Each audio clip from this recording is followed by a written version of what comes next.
Fight for rights international আয়োজিত আজকের এই সেশনে আপনাদেরকে স্বাগতম এবং আমাদের কর্মব্যস্ত দিনের মাঝে এই উপস্থিতি প্রমাণ করে যে আমরা আসলে দেশের প্রতি কতটা দায়বদ্ধ এবং দেশ থেকে ফ্যাসিস্ট শেখ হাসিনা ঠিকই পালিয়েছে, কিন্তু এখনো যে আমাদের অনেক দায়িত্ব বাকি এই দেশকে এগিয়ে নিয়ে যাওয়ার জন্য, সেটা আমাদের এই উপস্থিতি প্রমাণ করে। আমরা গত কয়েকদিনে দেখেছি যে এই ফ্যাসিস্ট হাসিনার যেই বাহিনীর অংশ বিশেষ যারা এখন এই দেশে আছে, তারা বিভিন্ন ধরনের অরাজকতা তৈরি করার চেষ্টা করছে। তারা এই আমাদের স্বাধীনতার অস্তিত্বের উপরে আঘাত হানার চেষ্টা করছে বারংবার।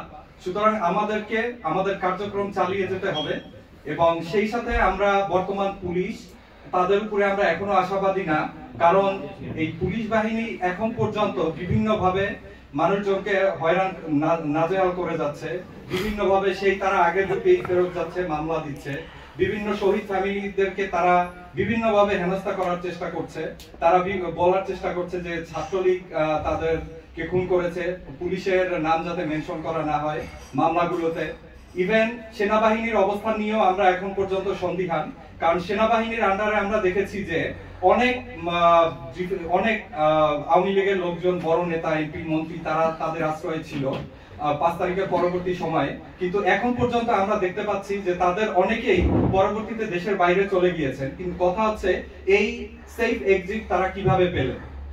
এই সেফ এক্সিট কোনোভাবেই কাম্য না এবং এটা যে এই ডিফেন্স বাংলাদেশ সেনাবাহিনী যে এখনো পর্যন্ত এই শেখ হাসিনার স্বৈরাচারের অনেক লোক এখনো ভেতরে আছে এবং তাদের কার্যক্রম তারা চালিয়ে যাচ্ছে, সে বিষয়ে আমরা এখনো এই সুস্পষ্ট প্রমাণ পাচ্ছি।